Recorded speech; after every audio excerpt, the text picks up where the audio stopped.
episode 98 of the Blake Strucker podcast, and this is part of the Craft Beer 25 Summit.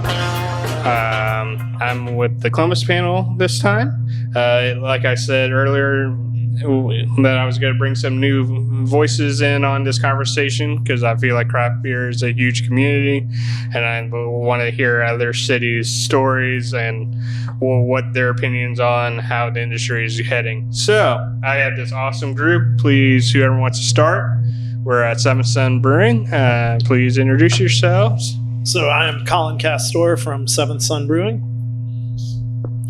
Nathan Klein, North High Brewing. Peter Steffes from Derive Brewing. And I'm Lori Duncan from Nocterra Brewing Company. Alan Szuter from Wolf's Ridge Brewing. I'm Mark Robinson from Standardized Brewing. And I'm Keith Robinson, no relation to Mark, and I am a consumer. I'm not from a brewery, but I am a brewery attendee and beer drinker. Just like me. I'm kidding. But so I'm excited to have you all on. So if you could describe craft beer in 2025 in one word or two, how would you describe it?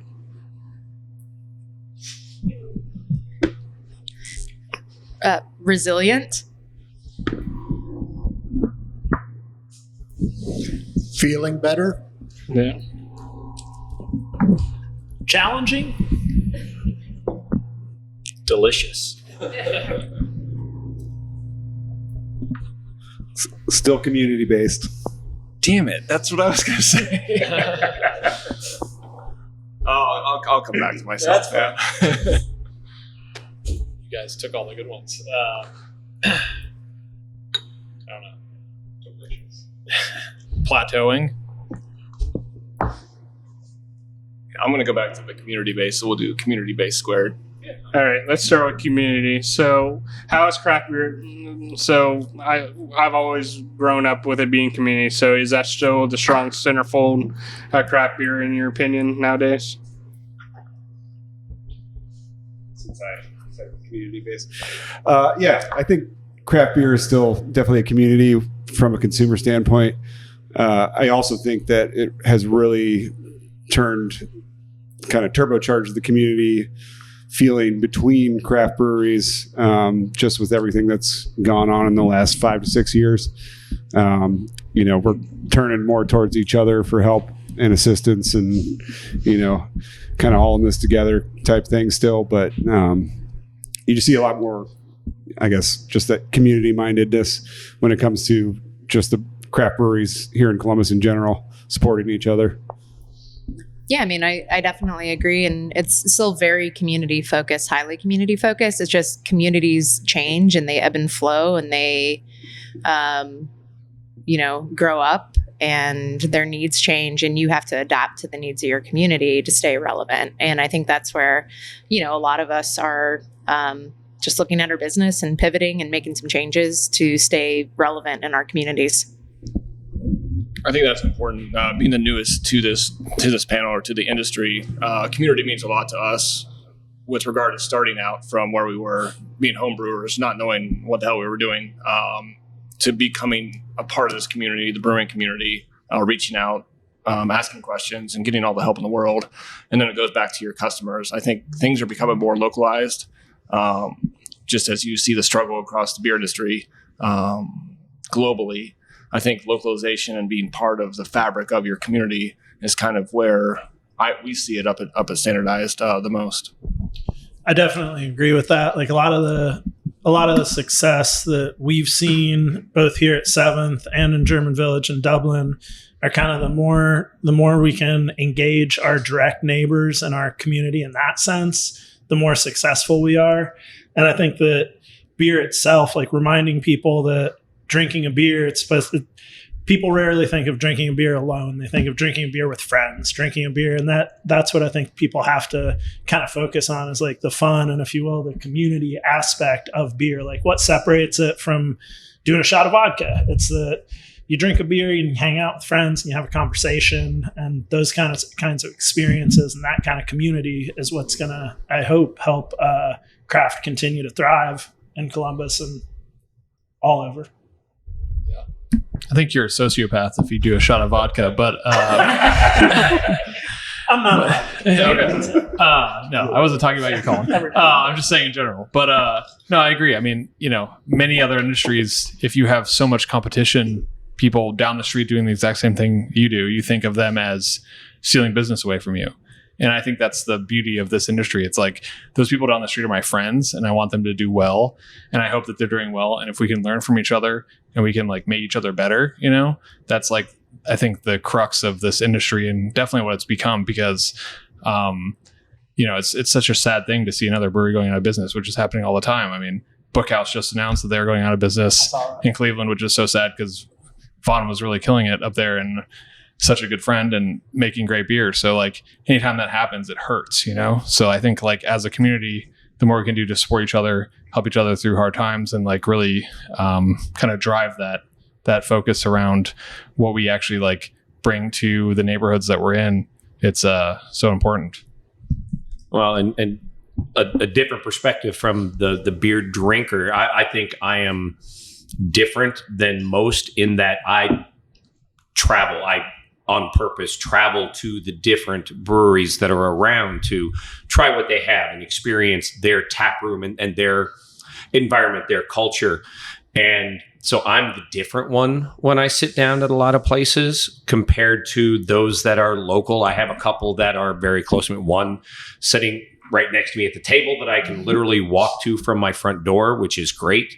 But as I go to these other places, recognizing that I am not a member of the community, but still feeling that level of welcome from the not just the staff and the comfort in the tap room, but also from the locals that are there. It's like, oh, hey, what do where are you from? What are you doing here?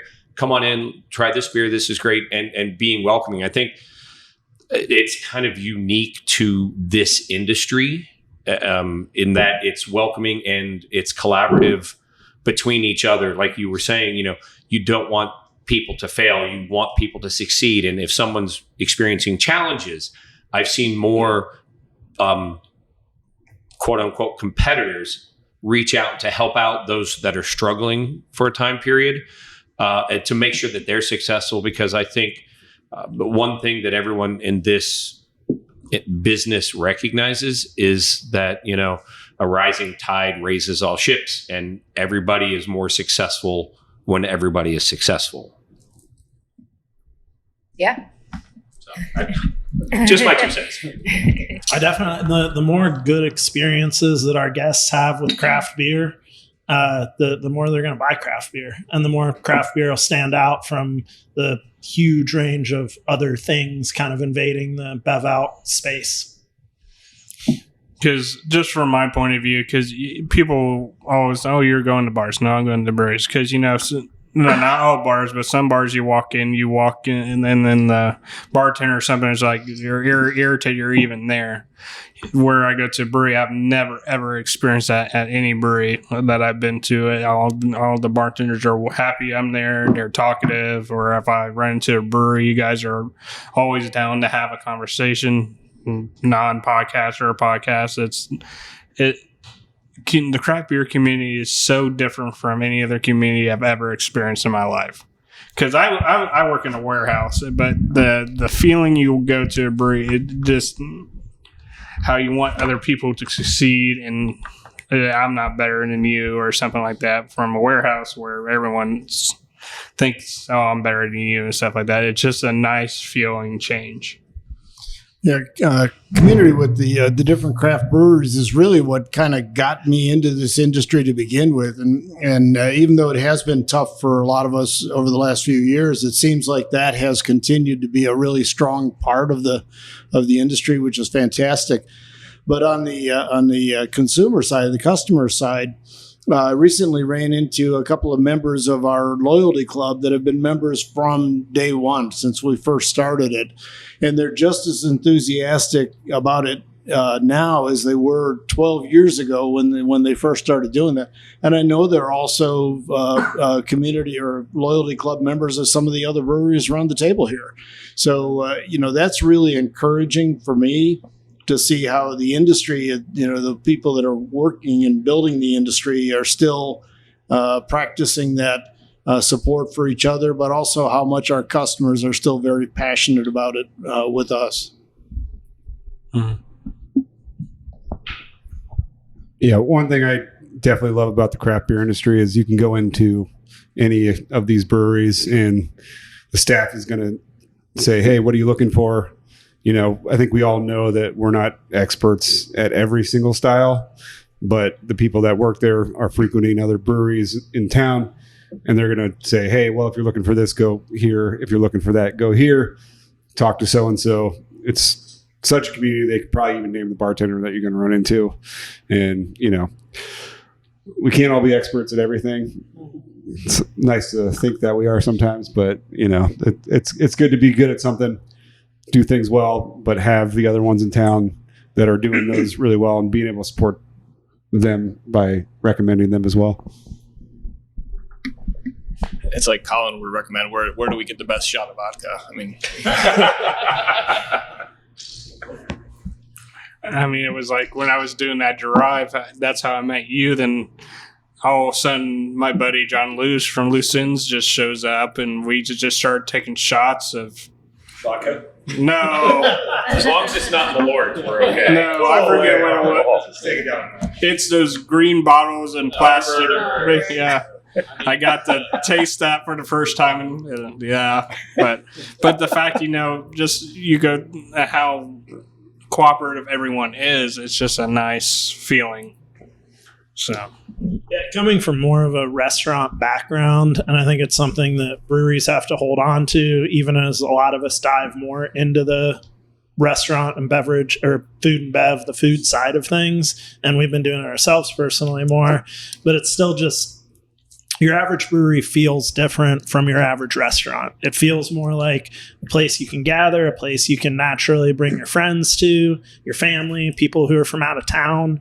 It's really what separates us from just a neighborhood bar kind of idea. And I think that breweries are in a great position to capture some of that. The neighborhood bars are dying in a way. There's not a lot of great ones around anymore. And I think breweries have kind of become the new like neighborhood bar, local pub, community places. And I think that the more we can lean into that, the more kind of differentiate ourselves with it, the better. Yeah, absolutely, Colin. I completely agree. I mean, I think beer is like almost a historical document, a historical thing, because it tells such a story of a time and a place. So like going to a new town, a new city, and kind of seeing what the vibe is there with the beer. I mean, it's so important. I mean, yeah, talking about traveling around and going to different breweries. I mean, that's something I've done a lot of my life. I mean, even in the names of a lot of the beers, it's like gives homage to the place that it comes from, right? So like it's so telling of the place that it originates from, but also the people who are doing it, what they have there, what they can source, what they can brew, their techniques that they do. It's super important to be able to, like, I think, get to understand a place by going to their brew pubs, their tap rooms, eating their food, drinking their beer. I think it's really important. Well, and I mean, I travel for work, and when I do, I literally research breweries. I mean, I might be weird in that, but when I'm going to a new city, it's like, what are the breweries around where I'm staying that I can go visit to find out about that local vibe for the community, what the environment is like, who the people are that you find there. And, you know, Colin, you talked about the difference between a brewery tap room and a restaurant. And I think that's very true, because to me, restaurants are very much about throughput. Get in, eat your food, get out, open the table so the next person that can come in, eat their food and get out. Whereas the most successful breweries, to me, are the ones whose taproom experiences welcome you in. They want you to sit around, sit at the bar, sit at the table, talk to the bartender, talk to the brewer, talk to the people that are next to you, and relax and really experience who they are as a culture of who that organization is. I think that's really a key factor for me personally.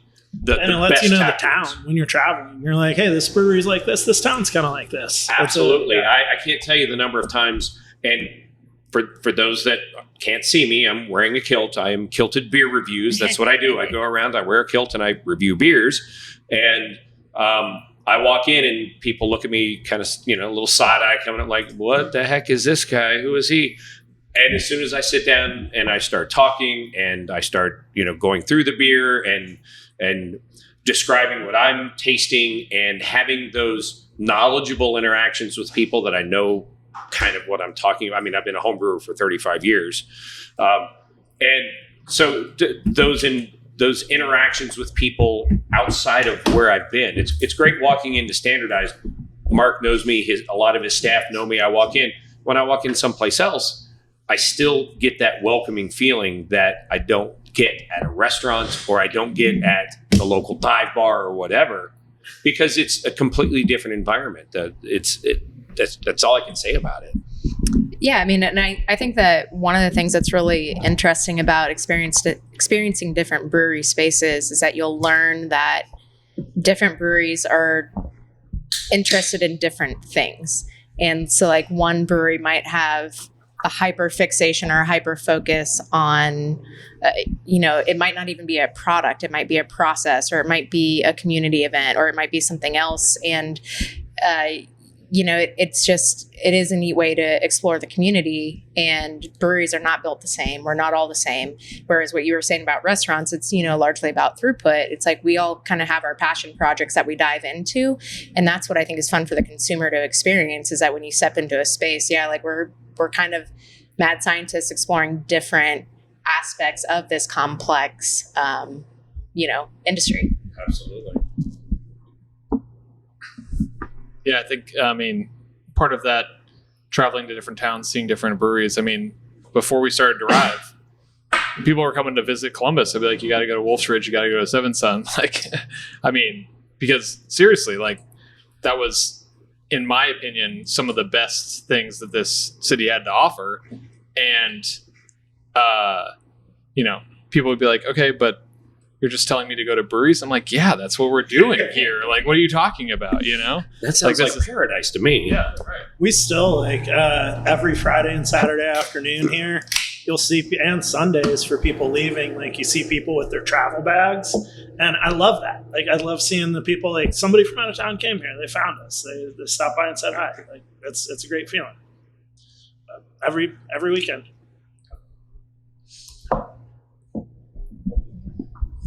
I remember when I was still investigating breweries before we got started, that very thing. I was heading out to the airport in Fort Worth. I was heading out to DFW, and I found out that Rara & Son had a brewery near where I was going. So it was kind of a last minute as I was heading to the airport, going through this industrial area, finding a place to park amongst all the semis and everything else, and going into this industrial brewery. And there must have been 100 people in there that did the very same thing. They found this place in the middle of nowhere, and they were super excited to do it. And it's one of the things that kind of hooked me on it when you talk about community. And, I know I could still call. If they're still there, I don't know, but I could still call him and ask him anything about his business, and he'd tell me that. And I bet the same 100 people are probably still there too. It's funny, how often would you travel to an industrial park on vacation and think it was a great time?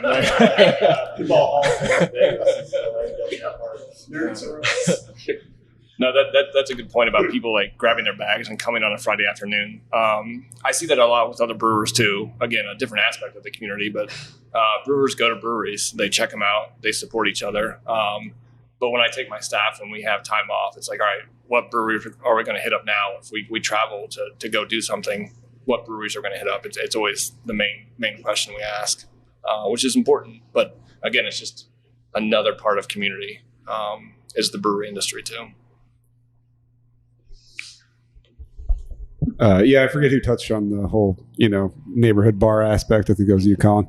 I know when I travel, it used to be, I would go try to find a local dive bar, neighborhood bar, because people that work there know the actual things I want to see in a city, as opposed to just using the internet and all these, sponsored ads and things like that.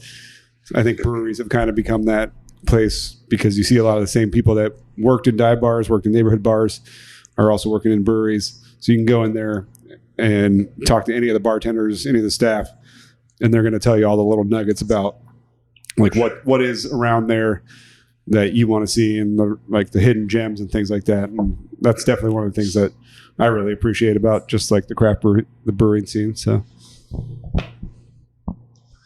all right, let's get to resilience, because I feel like that is one of the biggest craft beer things you guys have had. I'm assuming ever since you two started, but like after 2020, it's like you had to be super more resilient than, maybe I'm wrong, but it just talk to me how the resilience of craft beer just keeps finding a way to keep going. Well,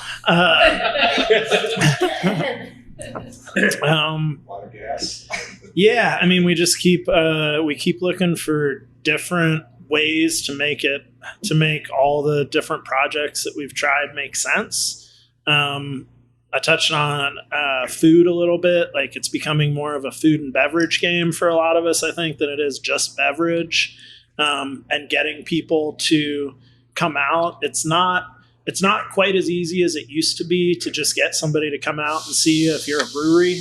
Like, you have to have something else that kind of draws people in a way, and food can be that thing, or the environment can be that thing, or whatever is going to be that thing. But I think it's becoming more challenging in that way, and that's where some of that resilience is. Like, we're a scrappy bunch, and we fix things as cheaply and as well as we can, and we figure out as many different ideas as we can to keep people here and keep connected to our communities and keep doing what we're doing. But I've never I was in the regular restaurant industry before this, and my wife's in more of a regular kind of corporate world.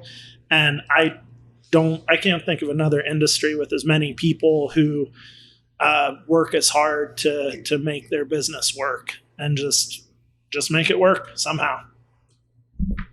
Yeah, I'd echo a lot of that. I mean, obviously, before 2020, it was you really didn't have to pay a lot of attention to a lot of things. Just try to make good beer and provide a good experience. And it was pretty. I don't want to say easy, but it was much easier than after 2020 as a craft brewery. And a lot of things changed. And just like everybody else here, we've all tried to adapt. We try different things. We try adding event nights. We try, music. We try a lot of different things, different beer styles.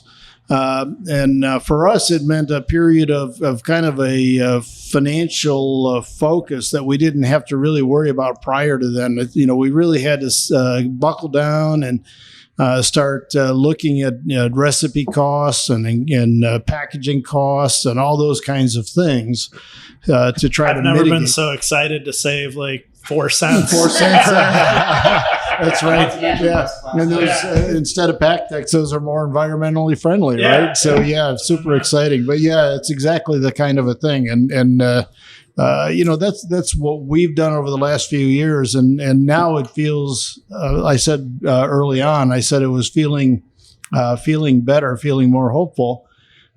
Starting to get a lot more interest, and maybe it's just me, a lot more focus on trying to get back to providing interesting and new liquid for customers, and people seem to be responding to that. We had a robust sour program for a while, and that kind of went by the wayside. But we've got a couple of fooders now that we have filled, and the liquid's tasting great, and people are excited to hear about those coming out.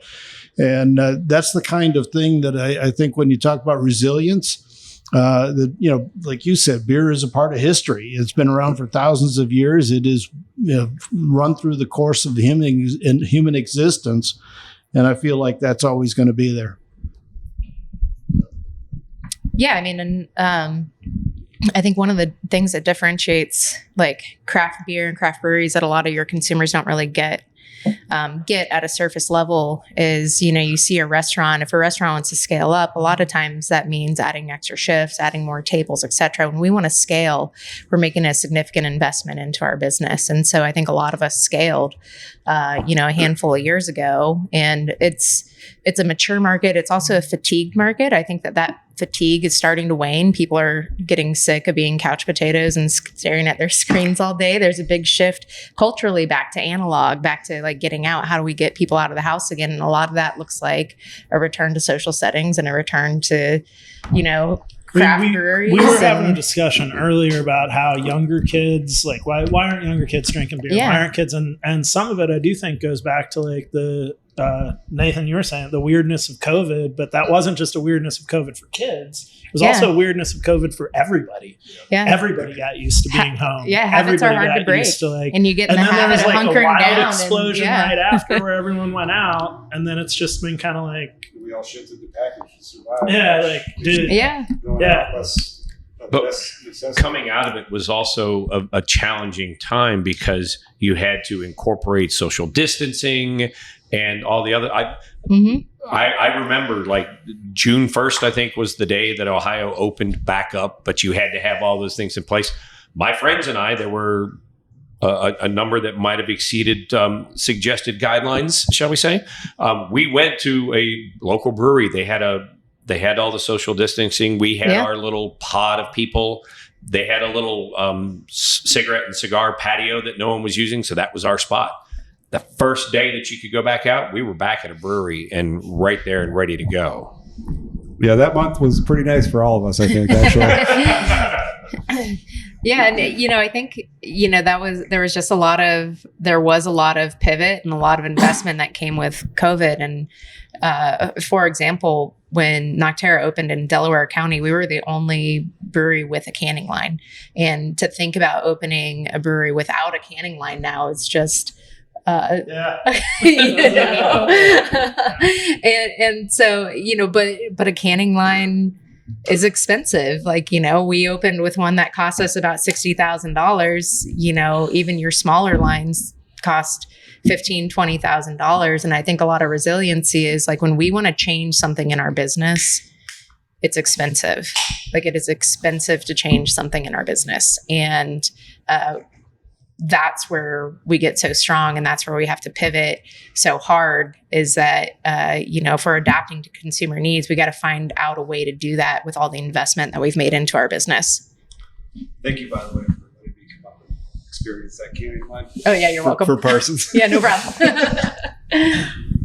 Yeah, I mean, to the point of June 1st. So we had scheduled for a long time a Saison and Sour event on June 1st. And, we didn't think it was going to be the best attended event, but it was something that we cared strongly about. And then it announced, like the city of Columbus announced that was like the end of restrictions. It was one of our busiest days to that point. It was kind of crazy. Like people were just like packed in. I don't think they cared that they were drinking Saisons and Sours, which was kind of a win for us because we were really happy that they were drinking the beers that we cared about. But it was like we invited a lot of our friends. I mean, Nocterra, Wolf's Ridge, you guys were all both there. Like I think it was a good day, and we sold a lot of beer that day. But yeah, I mean, we started Derive in the pandemic, which I don't actually think so. It's hard. Yeah, I totally forgot you guys started during. That's crazy. Yeah. It's hard to say that the pandemic had anything good because it was so much terrible things. But I don't think we would have had the opportunity to buy the space that we're in right now without that fact, because the people who owned it had no idea what the fuck they were doing. I don't know if I can swear on this podcast. I'm sorry. Say that. And so the opportunity presented itself, and at that point we had been like contract brewing out of North High, packaging beer on like a hand seamer, and just delivering beer to people's porches every week. So like very like scrappy kind of weird thing that we were doing that was like working for like the 40 people that were ordering beer from us. And so we were able to buy an actual space and have a tap room, have like a customer facing space, which was crazy. And that would not have happened if not from the pandemic. But then we had to also understand what it was to be a social gathering space during a time where people shouldn't gather together, right? Which was crazy. So we only knew that. Like, I can't imagine what it was like to like know the before times. I mean, I worked at a brewery before then, and so I felt it, but I didn't feel it as like an owner. So it was a very weird time.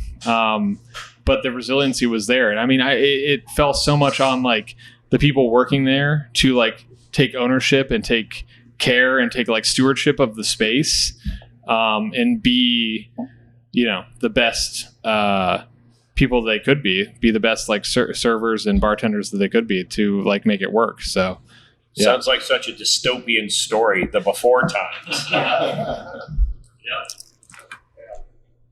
I don't have a before time because we started a year and a half ago. We all have. Yeah. But I think opportunity is a good word. What we're noticing and what we've seen is you have to take every opportunity to get as many people in as you can. I think the summer and the spring and the fall are great because it's perfect weather. People in Ohio want to be outside. But now is the time that you have to take any opportunity you can to see how can I get my customers in, especially when you hit January and February.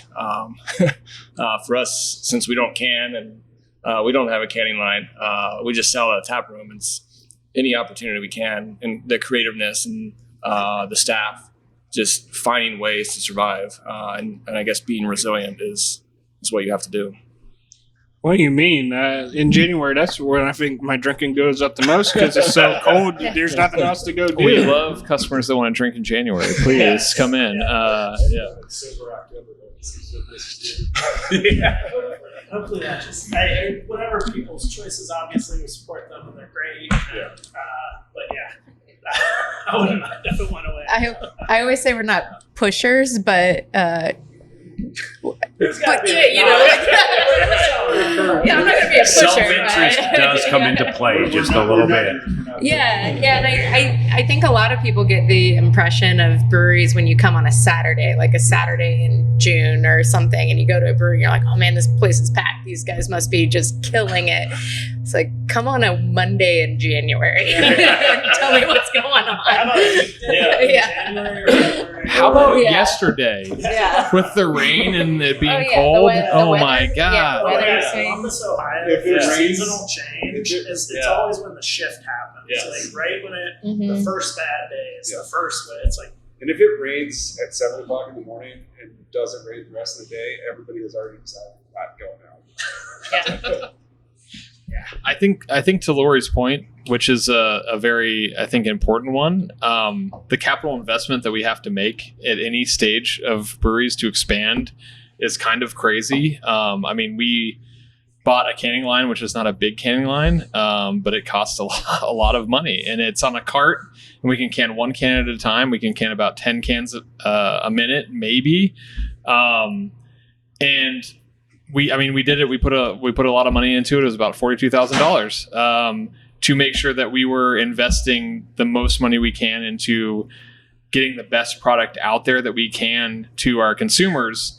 And that's very important to us because we're spending a shit ton of money on all the hops and all the best ingredients. And so we want that beer coming out to you in the best way possible. But it's really hard, I think, now to justify raising prices. I'm going to be that guy. I'm going to talk about raising prices. Our prices are already really high, but like, I'm absolutely petrified to raise prices in the market the way things are right now. And but every other industry is raising their prices. Prices are high. All the prices are all the prices are getting raised to us. Yeah. Why do we feel like we can't raise our prices to our consumers? As a consumer, I would say, and I might be different. Again, I'm not a normal person, I guess. But I think if you explain it, it's an easier pill to swallow. So if you're going to do it, understand there's tariff issues, there's supply chain issues, there's price increases coming to you. I think if you make the effort on your web pages, on your social media accounts to say, we've held off doing this as long as we can, but we're going to have to, and here's why.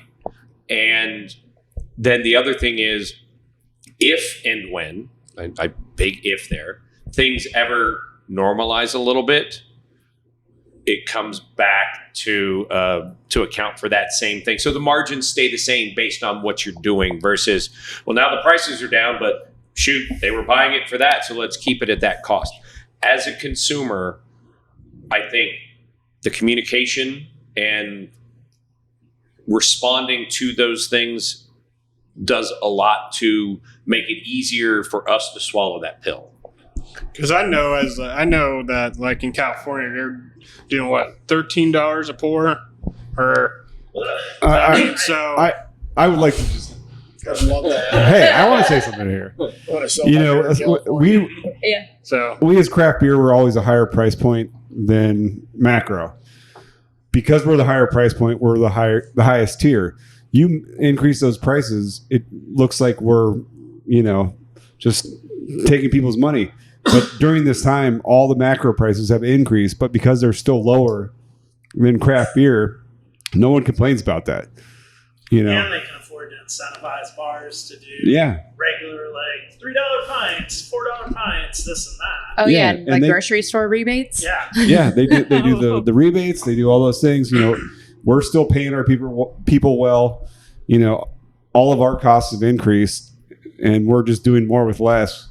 But we're unable to raise our prices without just suffering, and we can't do that kind of volume to make up for that. I've always been super frustrated by the fact that, and I even notice this, or we benefit from it to a small extent on our cocktail lists. People seem completely oblivious to cocktail, or not completely, but relatively oblivious to cocktail pricing. You can go $10 to $14 for a cocktail, and people are going to be like, "Cool, it's cocktail. Somebody put 5 different ingredients in it. Sounds great." And then it's like, that's exactly right. You don't see what goes into it, and cocktails don't have that macro they don't have a price macro point to low compare price to. Point. Yeah, nobody's selling buzz balls at the neighborhood bar. Right. And I mean, for me, I'm not going to buy macro. It's just I refuse. It's against my personal religion, I guess you could say. I don't like the macro. I don't like the quality that you get. Every time I've seen a macro takeover of a craft or microbrewery, the quality goes down just from my palate, my perspective. I'm not going to support that. I'm always going to support that. But again, I think it goes back to communication and the community aspect that everyone has touched on here. I think is very, very important. Engaging your community in, look, guys, this is a challenging time. We understand it's challenging for you. It's challenging for us as well. We want to continue to bring you the products that the best products that are out there. And, we're going to have to, for a period of time, raise our prices to account for our extra costs. We're with you. We're going to do whatever we can once prices come back down. But, please continue to come in because we want to continue to give you the quality that you've gotten used to from us. I mean, so many of us are working within like maybe you can get to a double-digit profit margin, but probably not. And a lot of us aren't even to a profit margin. Yeah. And you talk about like inflation going up at still 3%, went up 3, 5, 6 for a second. Like the pricing on beer, just the pint of beer has not kept pace, and it's been the most for. Maybe it's because it's an everyman beverage, maybe because whatever. People are so sensitive to beer pricing as opposed to cocktail pricing, wine pricing, whatever else you want to say. Like, and maybe it's partially Ohio, but like passing that $7, $8, $9 to get into a double-digit threshold on a pint of beer, people are getting mad about it. They get like viscerally angry about paying like 9 or 10 or 12, like too much for a beer for some reason. Well, I think the other side, sorry, but I think the counter argument to the success of craft beer and the explosion of breweries that have gone on since the mid 90s, basically, is there are more options out there. And so people can look and say, oh, you're going to charge me $9 for a pint. Well, these guys over here only charge me $7 for a pint. And I think that's the one counter argument or counterpoint to it, despite the fact that in my experience, those that tend to be that lower price point sometimes deliver a lower flavor point. Yeah, I mean, so we're talking about Ohio, and maybe Ohio is different, and I think that's maybe the case, and maybe Ohio is just like separate, and every state is separate. I mean, going to Chicago, we send our beer to Chicago every few months, and going to Chicago, people will happily pay $12 for a pint, and they're fine with it. But if you try to sell them a 4-pack that's over $15.99, they're going to lose their mind. And it could be a double dry hopped hazy double IPA, right? And so I don't understand that, because there's literally more materials that went into that, because there's a can, there's a label, there's a 4-pack, there's a pack tech, whatever. It's like a costly thing. And if you think about the price per ounce in a 4-pack versus the price per ounce in a pint, Or a 6-pack. or a 6-pack, I only think in 4-packs, Nate. All right.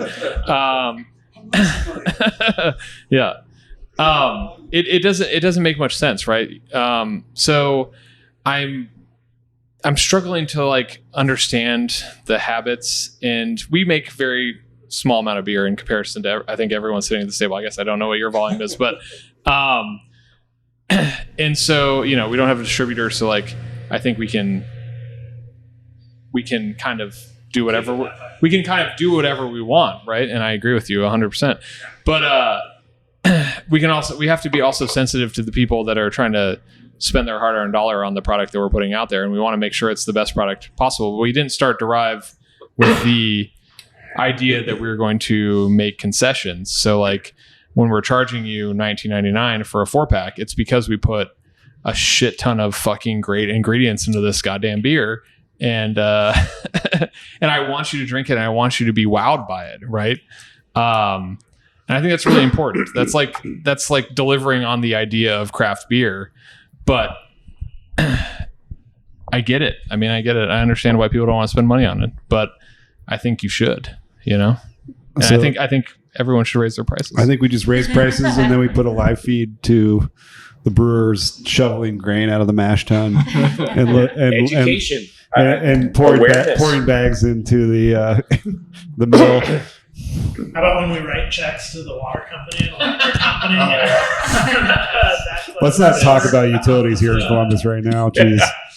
Well, and one of the things that we've seen over the last, and I'm sure you've all seen it before, is the on-premise business. The draft business for us has changed dramatically since the pandemic. I mean, we went from 60% on-premise sales to and 40% off-premise to the exact opposite. It's gone to 40% on-premise, 60% off-premise, which causes us as small brewers to have to invest more chasing that consumer package kind of market, which is what we're talking about with the pricing and all of that.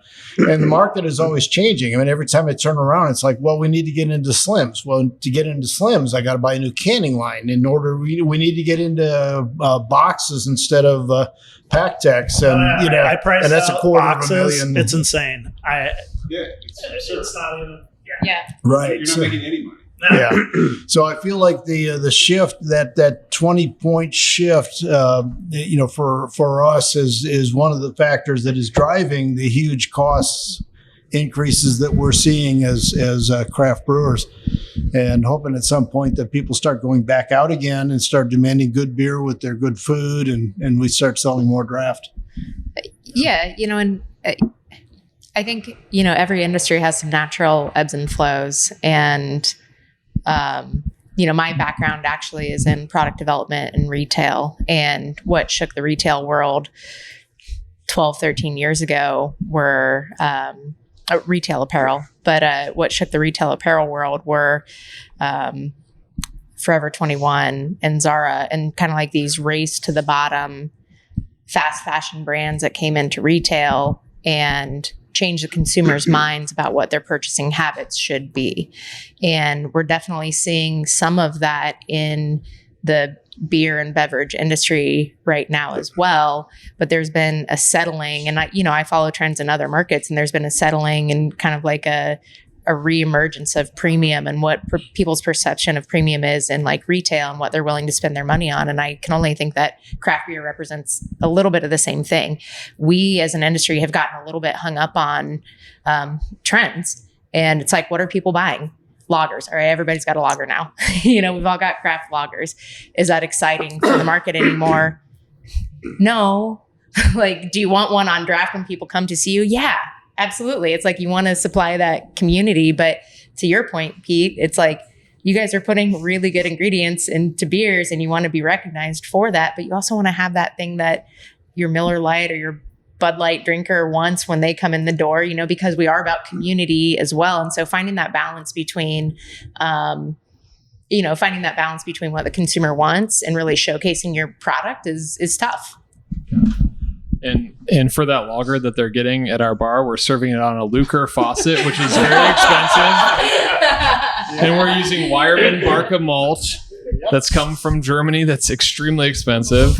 And we're using Czechsaz hops, which are the same price as Citra these days. No, I know. No, I agree. And honestly, for the longest time, we didn't even make lagers because at our scale, it didn't make sense. But then they got and we were buying them from our friends, right? And we're like, you guys are making really good lagers. Let's buy a keg from you guys. But then they're selling so well, and we love to drink them. So why not? Let's try to make them ourselves. And so now we're making more lagers than we've ever made, tying up our tanks for a lot longer. This summer we had 5 lagers on draft, which I would have never thought was possible. But it's worth it because, we have a full kitchen. Lagers pair extremely well with food. And I get it. I want to drink 5 lagers rather than 2 IPAs. So I understand. A lot of the normie consumers, not the craft beer geeks like myself, they prefer something that's more approachable like a lager, something that they're used to. And so having something like that is a great option. But again, it's understanding, well, if I can go buy a 6-pack of Bud for, $4, why is it going to cost me this amount for a pint of whatever lager you're doing? And again, my experiences have always been every craft brewery that I've ever gone to and tried their lagers, the taste, the quality, everything about it is superior to anything that those macros are putting out there. I also understand what goes into that. The normal consumer, the kid just out of college, maybe, or the person like my dad or my brother who has been drinking Coors Light or Miller Lite for all their life, they don't understand all those nuances of what makes yours better to justify that higher cost. It's all, having done this for 13 years now. 12 too many. It's there's something very different that I'm kind of seeing now, where that light beer consumer used to come in and we used to be like, if you like light beer, you should actually try this amber lager that we made that's really similar and doesn't have a lot of hop character and it's delicious. And oh yeah, you need to see people respond to that. And now we're more like, if you like the consumers feel if you like light beer, we made you one. Kind of like the consumers a lot of people have tried craft, and like as much as I hate to admit it, a lot of people have tried craft, maybe not had the best experience, and just decided I like Bud Light better for whatever reason it is. And like we now, and it's now like, rather than trying to change that person's mind, we're like, well, here's our really well-made, thoughtful version of that simple, easy beer, and we hope you like it. And more than that, we hope you like the experience you're having here, and you associate that with our brand and our tap rooms and come back again and tell your friends. It's like, we're not trying to, there's not as much of the convert people to drink an IPA or convert somebody to drinking a more interesting beer. I don't want to say we've given up on it, but we don't do that as much as like, here's our version of the thing maybe you like, and just have a good time. And maybe eventually you'll come here enough and drink light beer enough and be like, maybe I'll try that amber lager. We've lost the margin to be able to take the time to sit there and talk to people about stuff too. But I think it's also important to understand where your products fall in your portfolio, because what we see succeeding in our tap rooms that lineup looks a little different than what we see succeeding in market, you know?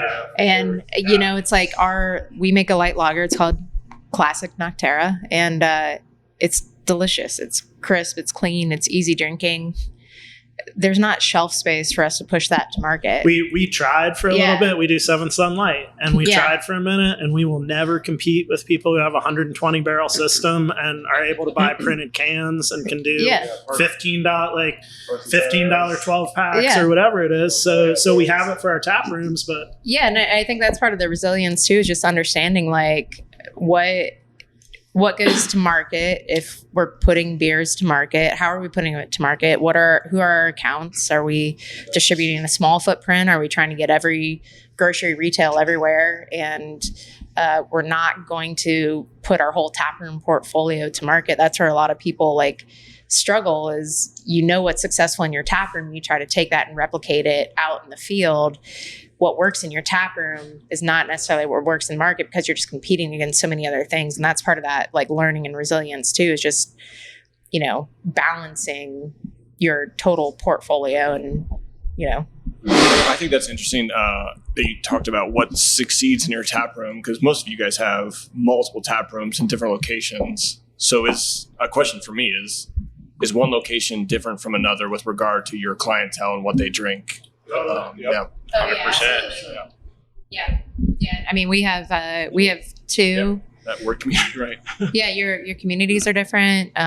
Your clientele is different. Your staff is different. The vibe is different. And when you start zooming out and thinking about like corporate expansion, a corporate company's job is to make everything feel the same. And we're not necessarily trying to do that. But then you also feel the pressure that your customers kind of expect that. And sometimes, and I don't know, maybe if they do or maybe if they don't, like Colin, you've got 3 distinct locations, and you know, maybe you guys have like done a good enough job in like defining the identity of each one of those locations. But Nocterra, we have 2, and our consumers definitely prefer one over the other. Like our northern consumers that like our Powell location, like Powell. Our consumers that like our Audubon location, like Audubon, and they don't really cross over. 2 different demographics there. So, and they drink different things. Like our top sellers at both taproom look totally different. as a consumer, both locate, and I've been to both. Well, thank you. They're both wonderful. I love both of them. Yeah. I am geographically located closer to the OG one in Powell, which it makes a difference because no one wants to drive anymore, and Uber or Lyft or whatever can be expensive, and you're not always going to have friends be able to drive you around. As much as your corporate overall identity is that outdoorsy, natural, environmental thing, Audubon definitely has a different vibe than the Powell tap room. Yeah, and it's in a park.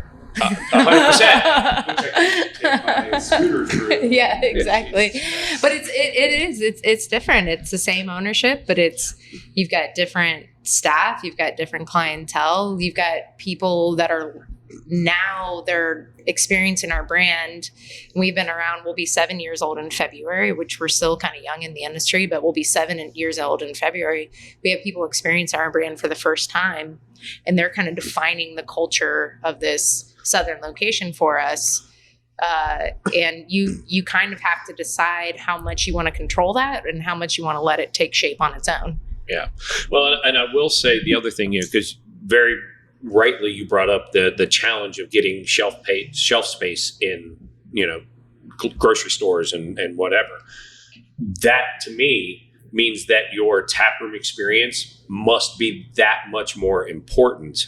And what you do in those tap rooms to develop those relationships with your local community, I think makes a big deal. I'm curious to hear from, this is probably derailing the conversation right now, but I mean, Colin and Alan, you guys have very unique, different concepts in and around like Central Ohio, and you see a lot of breweries opening up in like, other states where it's just like brewery blank in this neighborhood and brewery blank in this neighborhood. And so like, what was the impetus for you guys to do something completely different versus like just make it Seventh Son Dublin or, Wolf's Ridge. Well, for this, Alan from Wolf's Ridge, and I think for us, it's just pursuing the passion and trying to figure out what really fits that community. So, obviously downtown was our first location, downtown Columbus. And at that point, it was all about just doing the craft beer. But then when the understory location arose, it was kind of like, okay, so what do we do that's really relevant to the southern Clintonville North Campus, kind of a community, and how do we differentiate, and how do we do what we want to do and make it relevant in that community? And so that's kind of the fun. It's like craft beer plus when you're talking about, trying to figure out what your market is. But, and we just announced not too long ago that we're taking over the old Worthington Inn up in Worthington. And for us, that's kind of our first foray into the real suburbs, as opposed to, being more in the city. So it'll be a new experience for us as well. And living up north, I really appreciate that. well, and that's kind of the I thing. think that's going to be a killer spot for you guys. Yeah, it's I'd rather be lucky than good, and we've been very lucky. But I think over the last couple of years, and this is kind of this whole conversation that we're talking about here, it's forced a reckoning, at least for us, in who we are as a brewery. The beers that we used to make, 8 years ago are not the beers that consumers want today. And quite frankly, they're not the beers that I want to make today. So, we've been kind of sorting through that whole thing. Who are we? What do we want to do? What do we want to excel at? And the heavily adjuncted stouts are great, but meh, been there, done that. Let's move on. So, it's been an interesting time. As a customer, as long as you keep creating your coffee cream ale and you keep creating scientists, I'll be happy. Whatever else you want to create, that's fine. Please, The coffee vanilla cream ale daybreak Yes. has been our one mainstay, and It's such an interesting, to me, that's like you guys hit like Allagash White or something. You're like such a cool outlier on that. Yeah, That's so good. It's the only one out there. But the interesting thing was, and I'll take complete responsibility for it. The brewer at the time he wanted to brew that cream ale, and I said absolutely not. Nobody would want a cream ale, and it's turned out to be our flagship for a long period of time. So incredible in their own sense. I take credit for not stopping him when he went ahead and brewed it anyhow. We did the different locations, like really just more as a creative choice, or like that's the part that's fun for us, is like creating an environment. And not only it's not just the environment, but it's like the whole vibe. Like, what are these beers going to be like? What beers fit what environment? What'll differentiate it, and what'll just make it interesting and fun to think about. Yeah. And with antiques, it was like, hey, we're going into an antique shop called Antiques on High, so let's name it Antiques on High and do like a cool vibe. And then the cocktails kind of went along with that vibe, like, oh, it's loungy and dark and whatever, so we should have a good cocktail list, and that kind of fit. And with Getaway, it was kind of named after the Getaway van that we had bought for antiques, but then also like a vacation, your favorite beer from your favorite vacation. I always regretted from Seventh Son that people would ask like, hey, what's Seventh Son? And I'm like, well, we're kind of a traditional American craft brewery. We do great IPAs, stouts, stuff. We're in a cool old neighborhood, and like, it's not really a super cohesive thing. And something that I always liked about like Getaway in a way was like your favorite beer from your favorite vacation. And we're going to do a bunch of different lager styles and beer styles from around the world. And it was like a cool, like, here's that creative outlet. So that's kind of how definitely builds into that too, with that airport lounge feel. And you go back to the one side and it almost looks like, windows outside the airplane that you're on, and the little snack bags that you can get of peanuts or whatever, just totally like pushing into that vibe and owning it as part of who you are there. And I think that we would have probably, 110% wouldn't have it any other way. Would it have been slightly easier and made a little bit more sense if we did something that was like, here's Seventh Son in this place, here's Seventh Son in that place? maybe it would have, and maybe we did find out market wise that beers from Getaway and beers from Antique, like there's just not everything we're putting out in the market now is just a Seventh Son beer. We've given up on like, even if it's a recipe that came out of Getaway, it's going to be called Seventh Son because it's not worth that fight with people. And people still don't even know. Antiques has been around since 18, and we just had our 7th anniversary last week. And Getaway has been around since 21. And people still don't know that we're the same business. And we still like, and it's kind of a fun challenge, but like we still tell people all the time, they're like, we didn't know that was. But it's also, it's like we get a little ahead of ourselves and forget that we're in the small business world, because even like at Nocterra and Powell is a pretty small community. We'll be 7 years old in February. I meet people all the time that live maybe half a mile away, and they stop in and go, how long have you guys been here for? and yeah, it's I don't know, we're participating in a larger community. We feel so ingrained in the community. We feel like we're such a part of the landscape, and you do get locked into your bubble and you think more people should know about you, but you do have to humble yourself and remember that you're a small business. You know, and the biggest people in Columbus are still pretty small. Well, and the environment that you're in there in Powell is a constantly changing demographic with people moving in and moving out. And so new families come in that might not recognize that. The new families know we're there. I think it's the legacy. Really? Powell crowd. One thing I've been hearing is that new families aren't moving in just because of housing prices. Everybody's staying put. Anyways, but like, you know, we go back to like the early days of craft brew where like this wasn't the best neighborhood. This was like the cool place to be. It was like, you don't have those like artist communities where things are kind of like, oh, it's like kind of a sketchy neighborhood, but like I can go have really cool beer at this like really cool place. And, you know, not to say that like you guys have changed, but like everything around it. And, you know, like people just assume that like the 4,000 condos here are all and you know, it's like a lot of our demographic has aged out of these areas and into the suburbs. And so when you have those spaces out there, like you're able to capture that. But I don't think anybody is like replacing these like inner city, like kind of rundown neighborhoods. And maybe that's where we're missing that demographic of like getting I'm hoping people. And you got Half Baked down there, but Short North is not what it used to be. That's for sure. No, I think Honest Friend will. I think if they do it right, they're gonna do it really well. Like I was down there a few weeks ago. Their hearts in the right spot. Yeah, their beer is great. They're absolutely doing it for the right reasons, and they're energized, and they're, you know, if they can get the community on board down there, they're gonna do a great thing. It's just out of control. But yeah, I mean, like Colin, the first time I came here, I came with my cousin, and he said, there's a brewery that opened up and it feels like somewhere out west. And I was like, well, let's go. You know? Yeah. And I mean, you guys were just, we were working in Old Town at the time, and he's like, we got to go.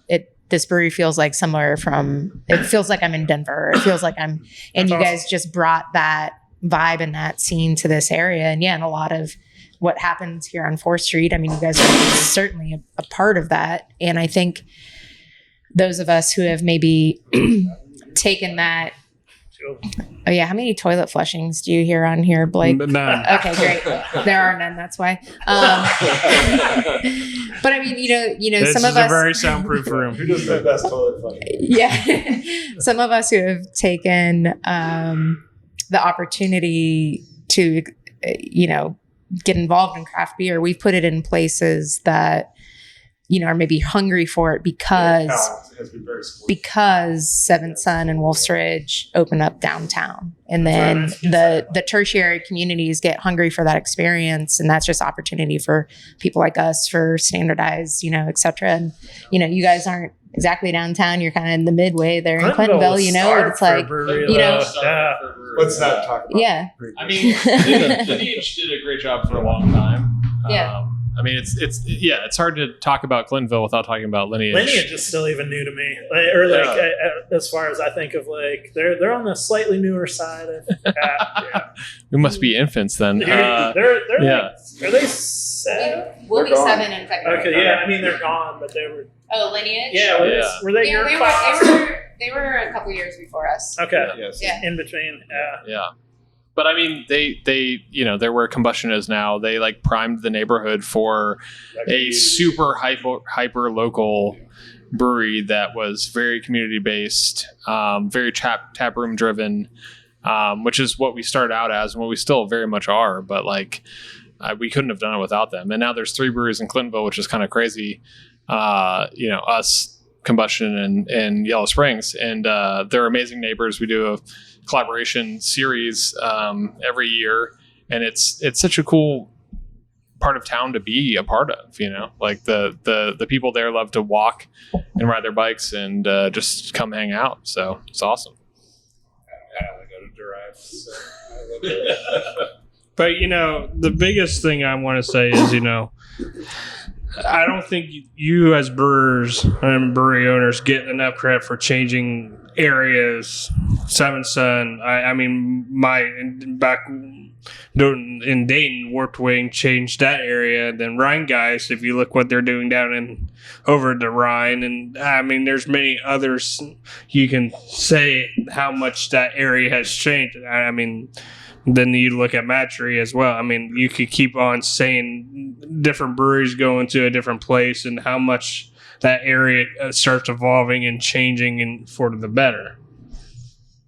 Yeah, I mean, if you look at Standardized, it was a farm, and now it's this growing community, and I will take all the credit in the world for that. It wasn't a planned development at all.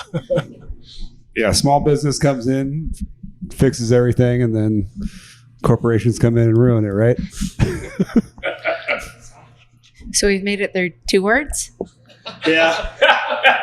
Okay, so this is going straight for Colin. So sorry, because you're in the THC beverage industry. Sure. So talk to us all about what's going on from federal to state law. How do you navigate all of this for other breweries that might want to go in this or may not, or just... So federally, I'll go on the record that I would like to grab Mitch McConnell's turkey gizzard neck, choke it until he... that was the federal thing was a surprise to literally like the entire world. Nobody saw it coming.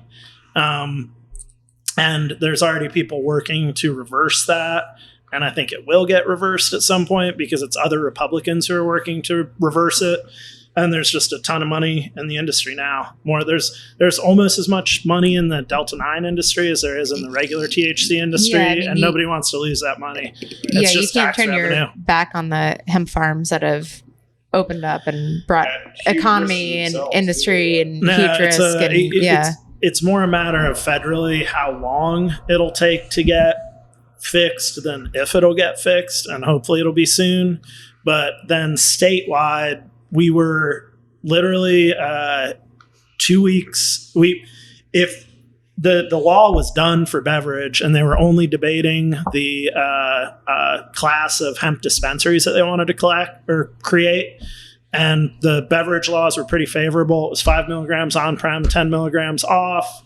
The excise tax they fixed to the RTD level. There was still self-distribution. Like it was a great bill, and it was completely done and ready to go. And then the federal thing got slipped in, and everybody who was supporting it before was like, well, maybe we should just ban everything now that it's going to be banned federally anyway. And there's been just a seesaw back and forth of like, it was supposed to be really bad legislation that passed Wednesday, but then there wasn't enough support to pass it. So then today they were supposed to meet again, but there wasn't enough support to pass it. So now there's a glimmer of hope that it'll go back to the original language that it was supposed to be at.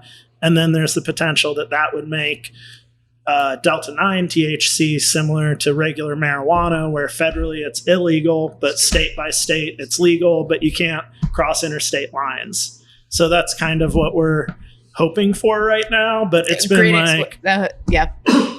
it's been insane. Great explanation. Yeah, I mean, honestly. And it's been really difficult as a business because I was talking about like we're all on such slim margins, and we invested in this side of the business and felt good about it. I used to blow glass pipes and own a head shop back in the day. I've always been very cannabis friendly, and I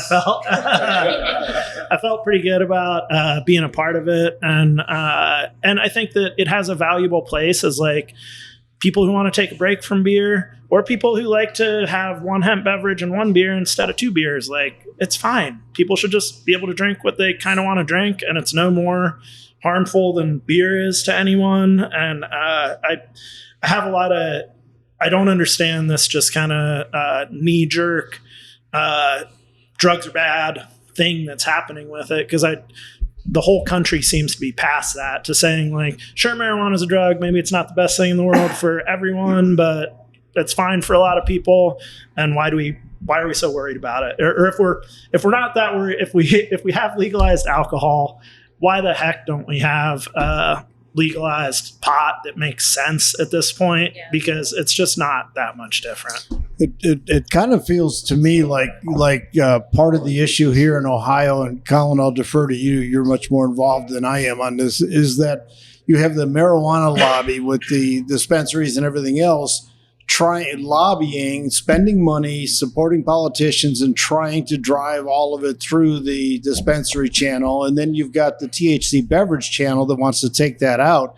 So really what we're dealing with is lobbyists fighting it out, spending the money to buy the politicians' votes for their, there's a weird, but then it's funny because some of the marijuana industry is like, well, no, THC beverages are great, to go back to just say no terminology. It's a great gateway drug to regular THC. So there's some people in the marijuana industry who actually want it, but then there's a lot of people in the marijuana industry who are like, well, we want to get our cut of it. We have this sweet little monopoly here in Ohio, and we should be able to get that. So they're teaming up with the people who just hate pot in general and trying to get it swatted down. So it's a super weird alliance of like marijuana people with anti-drug people who are trying to mess with THC Delta people. Something, but hey, we'll see. I think we're gonna. It's just so frustrating though, because if the reopen the government thing had not happened when it did, if it was like happening today, this would already be done. Like it would, the state stuff would have already been done. There'd be a law in the books. Nobody would mess with it. So it was literally like just a really weird, bad timing on this that caught the entire industry by surprise. Yeah. So. But beer's more fun. And the nice thing is beer seems to, like your point, Alan, about like being optimistic. Like I think that beer can have a moment, and people can everything cycles. People go through like wine, bourbon was really hot for a little bit. It's starting to fade off. Beer has always been around. It's the beverage for thousands of years. We just have to figure out a way to like make it fun and engaging for people and get people to have great experiences with beer. And there's no reason it can't be every bit as valid as a THC beverage, an RTD, whatever else it is. But beer's great. Beer's why we're all here. Yeah.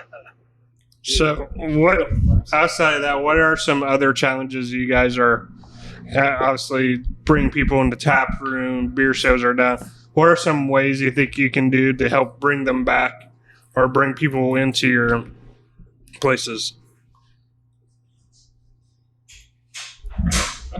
Crickets. I mean, I think it is customer engagement. Customer engagement, yeah. And I mean, I think it is a pivot, and I think it's understanding your clientele and what they want, and what they wanted 5 years ago might not look like what they want today, and the way that you get people into your tap rooms is you keep them engaged. And I think, I made a comment a little bit ago that the market is a little fatigued. Some of us are a little fatigued too, and we've got to shake that off, and we've got to remember like the fun, and we've got to remember why we're doing this and why it's fun. And when we can get ourselves in that headspace and it flows through our tap room, then it gets people in the doors, and the people who are having fun have customers in their tap room. I mean, quite frankly. Yeah.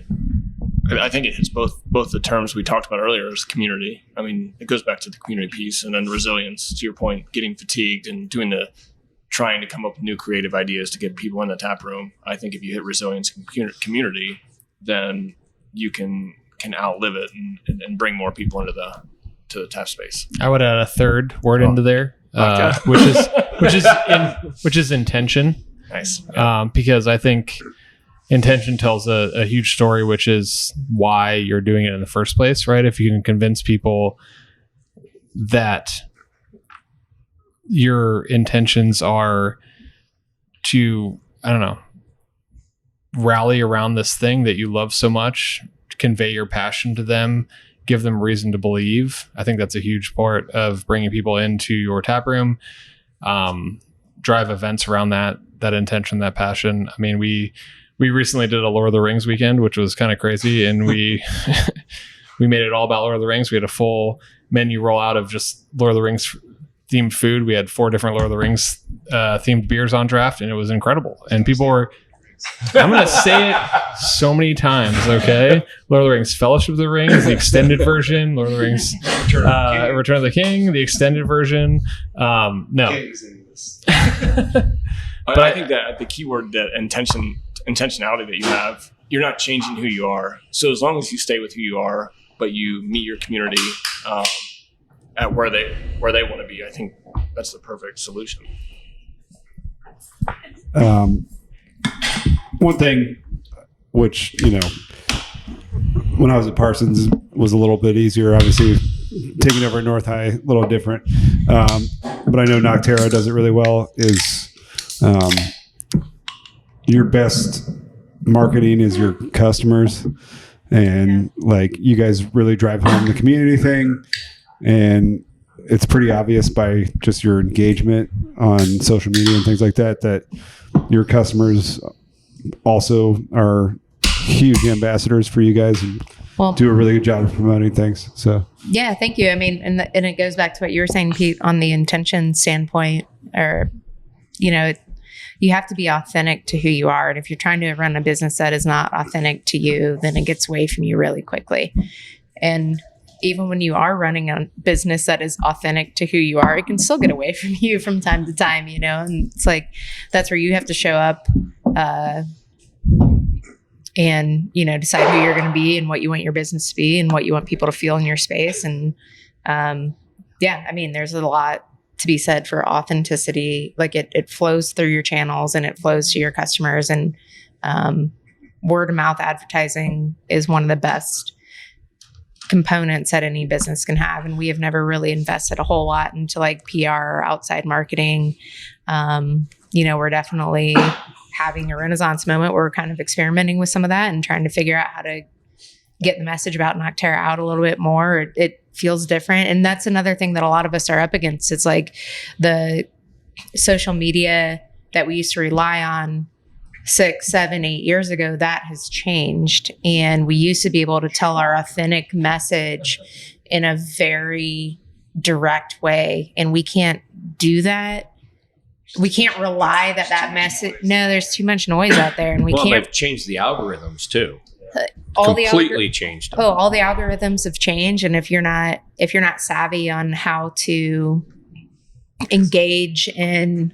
My business partner Jen gets more response from her posts about events that we have than our business on her personal page. On our personal page. And so that's the thing is I think you've got a lot of small businesses too that are also struggling to communicate our authentic selves when the way that we've communicated about that has changed, and we don't have depth in marketing teams, and we don't have depth in talent in-house. And you reach out for quotes and they come back and you're like, $10,000, holy shit.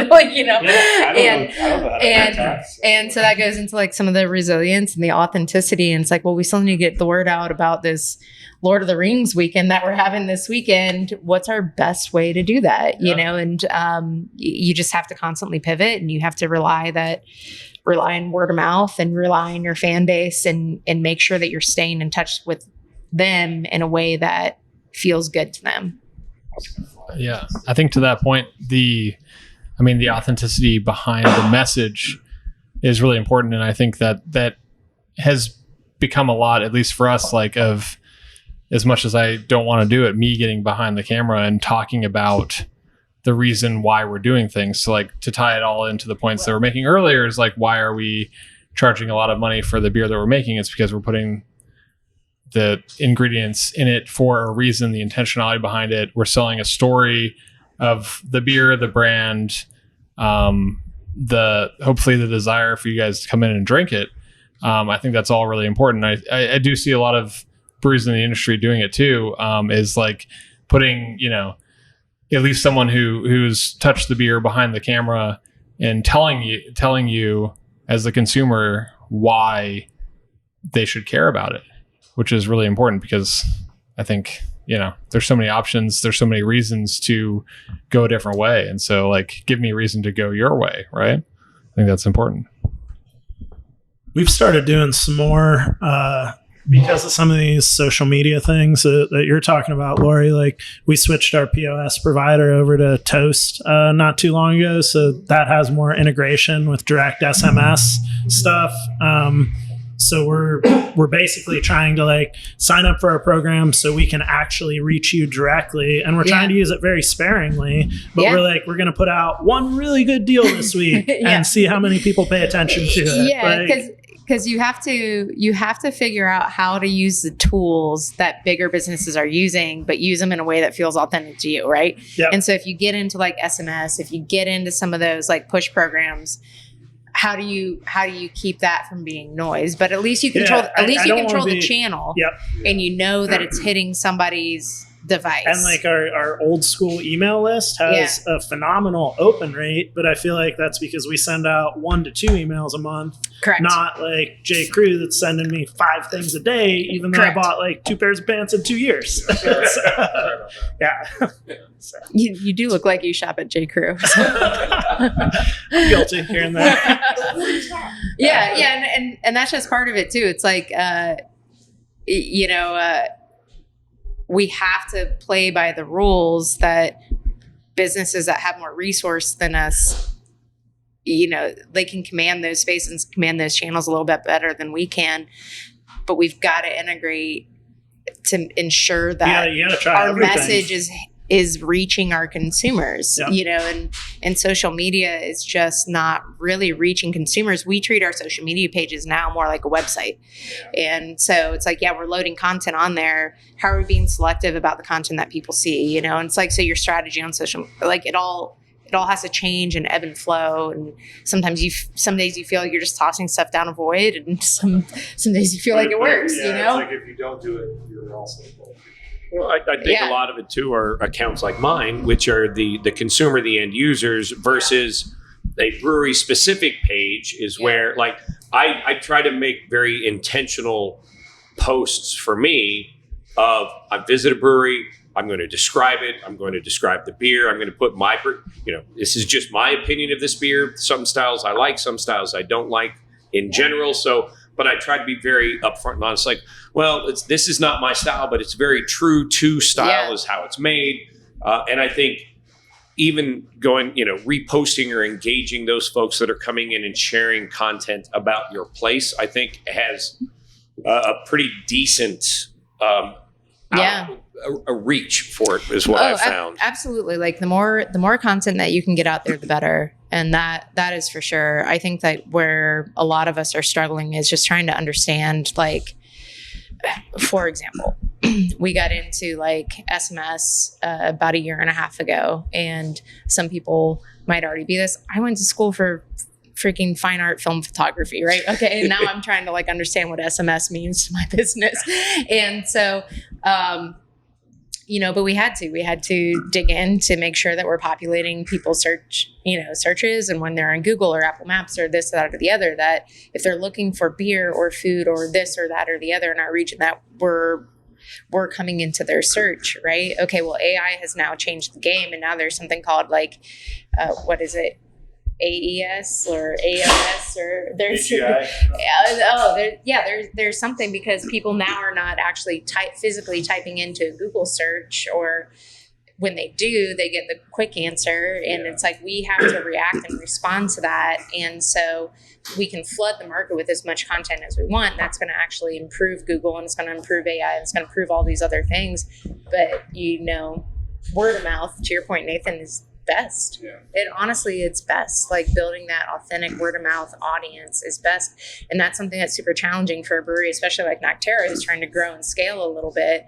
It's like, all right, well, maybe we've got a really good foothold in this community, but when we're trying to replicate that message and we're trying to get the word out about our distribution or this or that, we're playing in a completely different space than our original tap room, you know? Going up to Getaway made it feel like the first year of ever having a business again. It wasn't like it was just entire, and I just thought, oh, we're going to Dublin. It's going to be sweet, or worse than. Yeah. In some cases, worse than. Yeah. And it's just been we've put so much effort, and people still don't know we made a mistake and picked a beautiful space that is the furthest north spot on the other side of Bridge Park that's not busy. And it was before we signed the lease, before the bridge was built. We didn't really know how that would act. And in reality, it's like a 20-minute walk from Pins. Yeah. And in our heads, we're like, we're right across the river from Pins. This is going to be awesome. So it just doesn't get the traffic that we thought it did. And it was really back to like basic blocking and tackling, like how do we get people to know about us? How do we spread the word?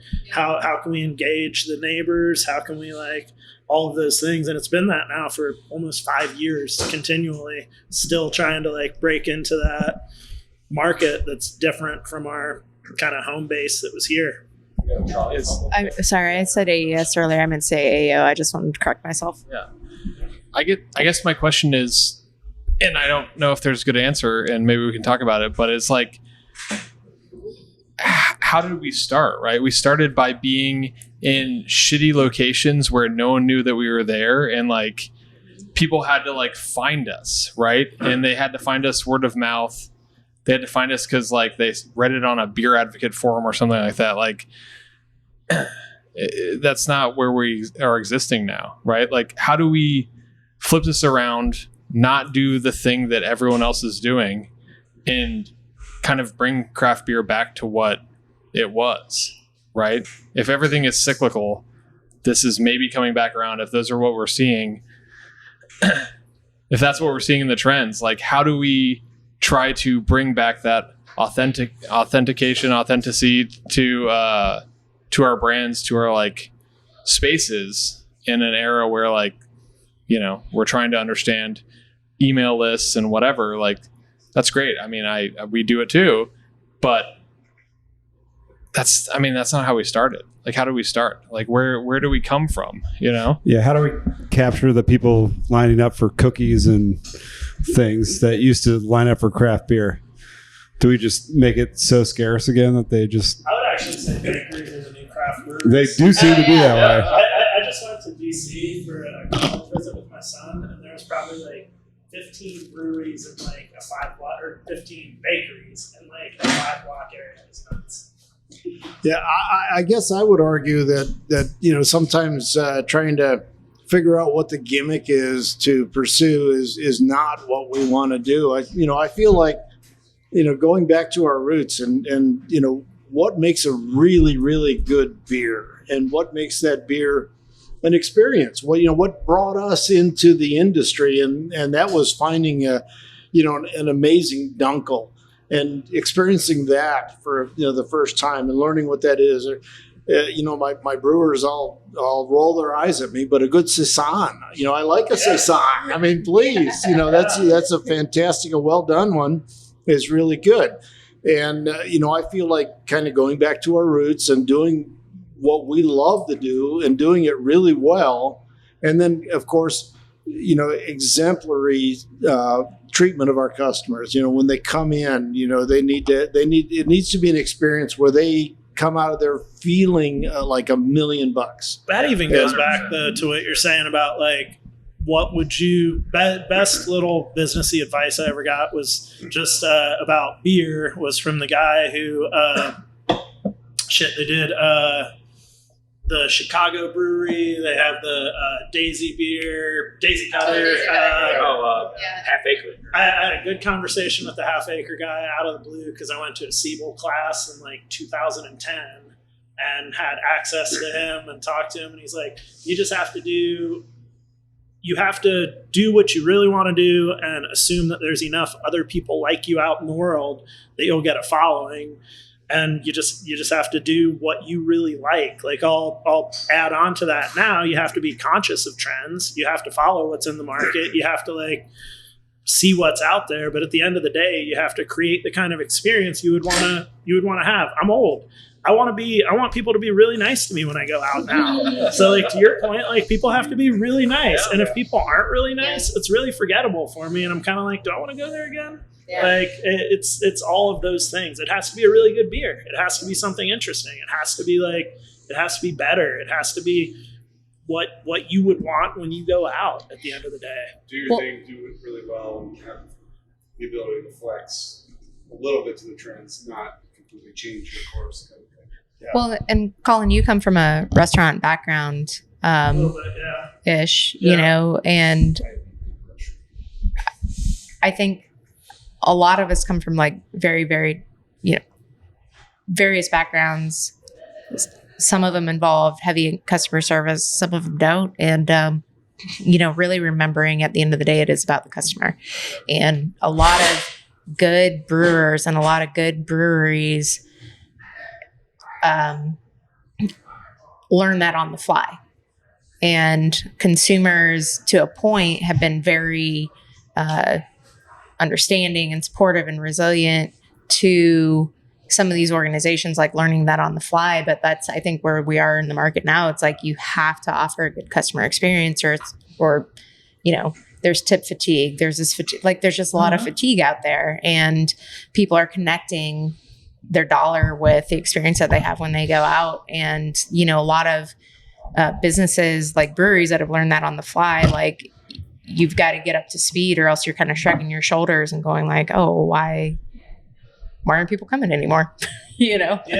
Well, people equate customer service. Customer service is as equal to beer in the value that your guest gets from the experience, I think. And it used to be like you could have amazing beer and maybe the guy just like didn't say anything and just handed you a beer and it was fine. Yeah. But that's not. Or you were great.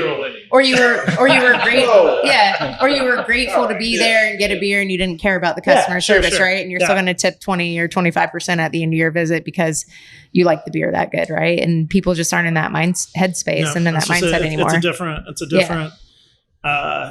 a different guest. It's a different consumer that's going out now. Yeah. And it's also, certainly different if you're doing table service versus counter. If you have food versus not food. Like, if I'm going to a craft brewery and you don't have food and they're just handing me a beer, like, what am I paying for? Kind of thing. Mm-hmm. Yeah. You better be able to talk to me about it. Like, I'm not asking for 10, 15 minutes of time, but like just a little bit of friendly conversation and like, well, tell me about your brewery. Like, you want to hear about the brewery? Every staff meeting we have, we're like, remember, we're a craft brewery. People are here because of beer. Most people are here because of beer. And the lawn chairs. So, all right. So, going into 2026, if you had a magic 8-ball or a globe, what do you predict in 2026? Do you think a lot of similar things we're seeing, or are we going to go back up the mountain straight up, or what do you project? Me. All right. I think that there's a settling out in craft beer that's going to happen. I think that a lot of people are going to do fine and acclimate to it. I think some people drop off. It used to be that like, what's the restaurant closing rate is like 30% or something like that. And I think that craft beer is just going to slowly get to be a lot more like that. Like it won't be immune to the regular food and beverage industry opening and closing rates. It's just going to be more a mirror of that. But at the same time, like, and I've been saying this since there's 2,500 breweries. One of my favorite things to think about is like, there's so many pizza shops, especially Columbus. Like, think how many pizza places there are. Do you ever hear anybody be like, this pizza bubble's going to burst? It's going down. It's going down. Like, there's a million pizza shops because everybody has a different idea about, like, some people want to make really, really fancy, really good pizza and just bring it to their neighborhood. And some people want to make like more pizza and bring it to the state. And some people want to go outside of the state. And like, everybody just has to figure that out. There's plenty of room for everybody, but everybody's not going to be Rhine guys. That's very clear at this point. Yeah. It's just everybody's and that's okay. Yeah, that's totally fine. And I think that's the biggest misconception is that not everybody, a lot of people that got into craft brew thought, I'm going to do this, I'm going to open this, I'm going to sell it for like $5 million to AB InBev, And right? I'm And I'm going to get out I'm there, not right? mad, but I think there's a certain like, we've all been to the trade shows, we've all been to whatever. Yeah. It's not only that we were thinking this, it's that we were being told this. Yeah. Like, buy this $100,000 brew house.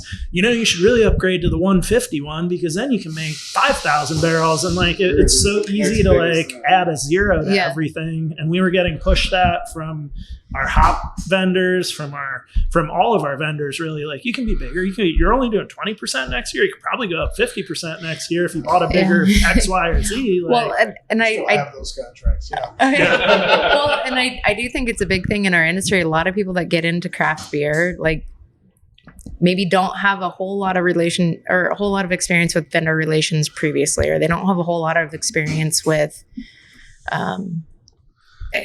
just business or et cetera. And I can say, like, we're not immune from that, certainly, but it's easy to get flattered into decisions that don't make sense for your business. How many craft breweries have opened because you're a good home brewer? You've got your friends that say, damn, that's some good stuff. You ought to go into business. Yeah. Too many. And then they open up and then they face the reality of what it takes to actually be in a business versus just brewing beer in your garage. Well, there's a real visceral connection. Like, you can be a home brewer and you can say, I can make really good beer at home, kind of like a home cook, and be like, I could open a restaurant. I can make beer at home. I can make, people go into restaurants, typically go to culinary school and do this other stuff.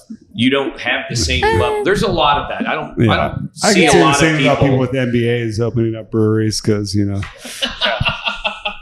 I don't disagree with that, but there's a lot. I mean, I've been homebrewing for 35 years. My wife got me a homebrewing kit as a wedding present back in 1991. Yeah, I make good beer, and I've done collaborations with some local breweries.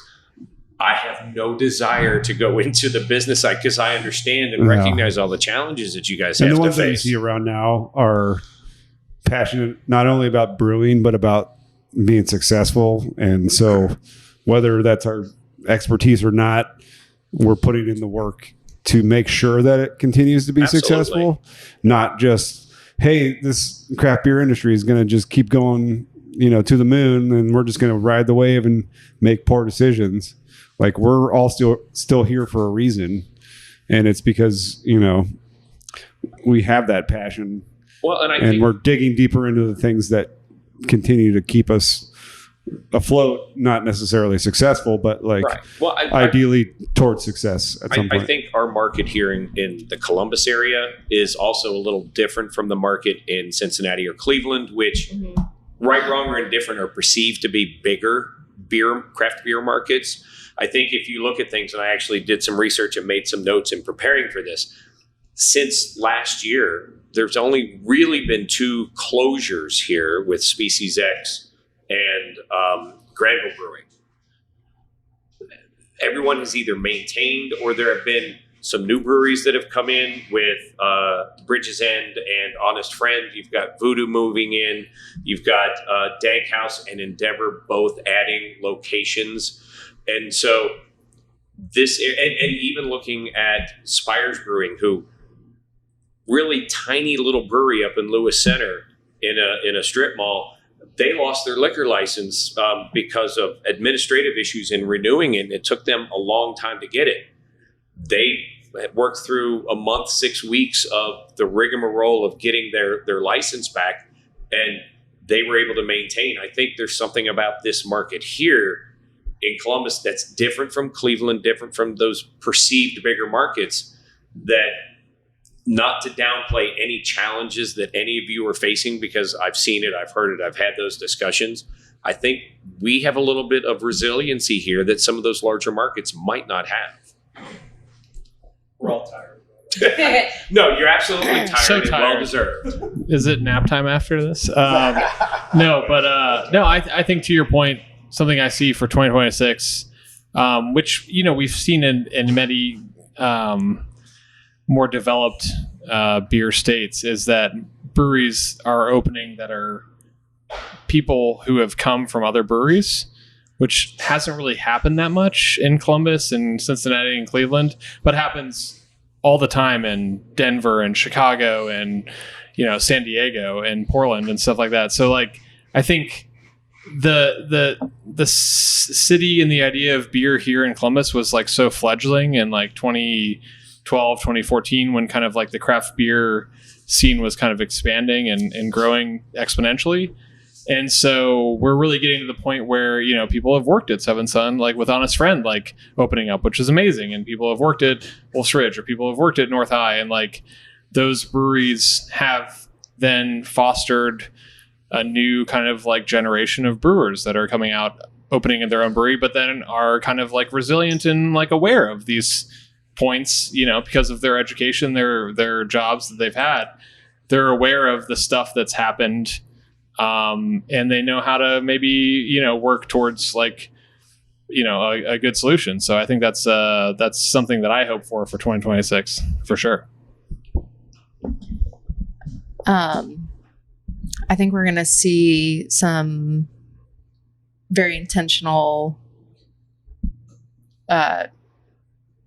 approach to market in 2026.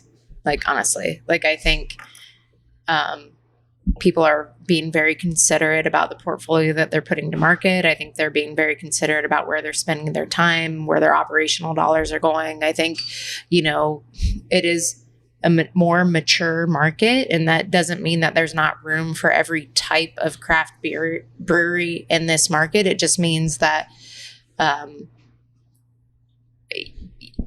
we're not all one and the same, and where people are finding their niches that they want to spend their time, we're going to see some very intentional choices around those strengths and weaknesses, and like where each brewery has learned that they can thrive and they make money and they're profitable.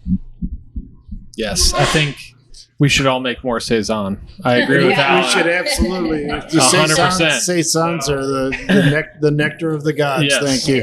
We're gonna be only a Saison and a ice cream sour brewery. There you go. Yeah. No, I think 2026 is going to be an interesting year. For me, I started out by saying it was feeling better. I kind of feel like that's the case, and I still feel that I am feeling better about it. I feel like, my world has kind of collapsed in over the last few years, and I really don't get out very much. But I feel like craft beer is kind of looking at a resurgence of interest, and it's going to be driven in a more mature and reasoned manner. We're all going to have to produce, better quality product and provide a better customer experience, but I think it's going to start coming back. That's what I think it is. I think that word coming back is a good transition, because I think with regard to return to work 4 or 5 days a week, I think you'll start seeing people get out of their shells from COVID and start going out more. And hopefully that's what we see in the craft tap rooms across the board. But that's the hope, and that's what I'm looking forward to. So I have a question more than what I see. And this is for the brewers out there. And this is kind of my perception on things, and I'd like confirmation for that. I think back in the early days of craft brewing and breweries, it was a lot of, what have you made for me lately? What's the newest, latest, different thing? What's the newest hop bill? What's the new hoppy? What's the new sour? What's the new this? Whereas we talked about it earlier, lagers are really making a strong comeback. And I know that talking to some of the folks down in Cincinnati, they've noticed that as well. Do you see consolidation isn't really the right word for it, but a reduction in all these different variations on a style and a more of an influx in the more traditional styles, the lagers, the easier drinking, the more approachable beers for people than the how hoppy can you make it, how sour can you make it, how extreme can you make it? You want to go? I don't. Okay. I think from our side, we always approach with a quality mindset. And you can put it's just like food. You can put the best ingredients into a dish, and if you mangle the execution of it, it doesn't matter. And this consumer's going to know that, and they're going to feel that. And I hate to say, unfortunately, that has happened a lot in our industry. Like, having a good recipe and good intention and good community and all that sort of stuff, it does fall short when at the end of the day, the product itself maybe isn't good or great even. But when you're operating on really slim margins and maybe there's a QC issue that or you see, you recognize, and you still decide to put that in front of a consumer because you can't afford to take a loss on it, I think that's where a lot of beer has struggled. And I think especially in the retail market, like you see bottle shops are not exactly thriving, and that's sad for us. It's like we want those spots to thrive because they're big consumers of our business, but a lot of our bottle shop friends who have expanded and brought in a ton of beer from outside markets so that we could feed our consumers and feed people who are interested in this market and want to experience more and more and more. Well, how many times have you been burned on like a $20 4-pack where you drink half of one and you dump the other 3, And I think that's a lot of what you see us responding to is, okay, can we still keep making these beers that we're really passionate about and that we think our consumers want, but maybe they're a little gun shy to pull the trigger on a triple IPA or something that we've thrown a shit ton of ingredients on just because they've been burned on that before. So maybe it's a safer space for us to make a really quality or really good Dunkel or lager or West Coast single IPA or something like that. And,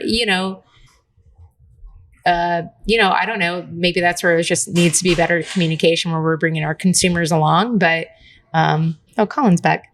But, I mean, I think that you are going to see a lot of breweries changing their offerings to maybe match that easy drinking trend. But maybe it's because we've also done a disservice to some of our consumers by giving them some product that they overpaid for that really wasn't at a good quality standard. Yeah, I 100% agree with what Lori just said. For sure. I think also Dan the Dunkel is one of the best beers made in Central Ohio. It's named after my next door neighbor. He's very famous and he mows my lawn. But I think the more extreme flavors are going to probably become like the fringe of what is being made and being served, because as opposed to like the generality of things that are being made. And I don't think there's any like reason to not keep making those things because they're fun and they push the limits of brewing. And also like there's so many new ingredients that are coming out all the time. And I think that's really cool to like experiment with all the new stuff. But yeah, I think like, when we look at our sales numbers, every week, every month, it's like our 6.5% hazy IPA and then a lager or two, then a sour. And so like, we can understand kind of the habits that are happening in our tap room, especially like being a brew pub with food. I think it's really important to lean into that. And like, I mean, again, Lori said earlier, like, what you're selling in your tap room is going to be different than what you're selling in distro, and that's fine. We can a lot more double IPAs because we know they're going to sell better in distro. They don't sell that well on draft, and that's okay. They're there when people want them, and if you don't want to drink them, you can buy a 4-pack to go and you can drink them at your house. That's fine. But the rise of lagers and classic styles, and again, I'm going to say it, saison. Let's keep going. I think that to that point, like when craft beer became a new cool thing in Ohio, a lot of breweries made saison because they thought this is easy. it's going to ferment really easily and be fast, and we're going to put it out to the consumer very quickly. And they weren't good. And so a lot of people in Ohio had a lot of bad saisons. And so I think when you look at breweries like Little Fish, it's making incredible saisons for a long time. They're clearly doing it right. And so I think we can try to bring people back into the fold of English styles, saisons, more lower ABV, easy drinking beer that pairs well with food. Give intention to those styles. Like, we're thinking about it, we're putting good ingredients into it. It's not just like because we're trying to force it out there and get something out there. I think that's a really cool thing. One of my favorite beers I've ever had was a beer called Arrowhead Nelson. I don't know if Colin remembers this beer. It was a saison with all Nelson Sauvin hops. Yeah, totally. Incredible beer. And I think that was at a time when, again, no one in Ohio knew what the fuck a saison was. But you guys made a really fucking good saison. I think, to your point about the English, I think there's a whole world of English styles that are actually like really appealing to the average consumer that the average consumer doesn't even know about yet. Yeah. That like your milds, you're like, there's tons of beers out. Our brown ale it never sets the world on fire, but it is so consistent and people enjoy it. And I think some consumers have been turned off by hops, but there's this whole other thing that they don't even know exists that we can turn them on to still. Yeah. And then I think that also comes down to the individual brewery, understanding where they can allocate time and resource to, right? It's like when you're chasing your flagships and you're chasing like what moves the needle for your business, it really does limit your idea to kind of like explore and play. And I think that's what you're seeing a lot of breweries trying to, adapt to, respond to. It's like, how do I feed, what our consumers want and still, drive interest and drive newness and all that kind of stuff. So, I would also say West Coast IPA. Oh, yeah. I can't wait. We've been waiting 13 years. I mean, you've already said we're going to go down in our wormhole, I say here. But you already see West Coast IPAs making a comeback in different forms and fashion. They've never gone away. But do you guys see it going as bitter as it was, or you think it'll be a happy medium? I think it'll be a happy medium. I mean, there was the IBU wars for a long time where it was like, how bitter can we make it? Which was, again, another exploration of like ingredients and like how you can utilize them in the best way to meet your kind of desired goal. And craft beer is all about exploration and creativity. So I never am against that. But I do think, as coming from a brewery that made primarily hazy IPAs when we started, exploring what West Coast IPA can be with kind of that knowledge of brewing hazy IPAs is really fun. It's also really hard because I want to make it bitter and I want to make it clear. Like, how does that? It's actually a lot harder to make it clear than it is to make it hazy, in my opinion. But it's the craft beer that got me into craft beer was traditional West Coast. Yeah, I mean, West Coast IPA are really great. They're a lot more drinkable, at least for me, because it's not so cloying on the palate. It's not so sweet. It's a little bit more refreshing. But I hope the West Coast IPA kind of trend is continuing to grow, and maybe some places. I mean, CBC IPA has obviously been such a fundamental thing here. I mean, Humulus Nimbus scientists part of that for sure. I'm hoping Pale Ale gets a resurgence somehow. Would love for Pale Ale to be a resurgence for sure. It's almost back. Yeah. So clear hoppy beers. West Coast Pills. So I think that trend is kind of mixes them both. People who don't want the super hoppy. Right? If people figure out what to call it consistently, I think it can. No, it's a cold IPA. Such an enjoyable beer. Wait, it's an IPL. Yeah. Don't call it It's cold IPA. Yeah. Hoppy lager. Yeah. But they're great in it, but that goes back to make beers that are just enjoyable and fun to drink.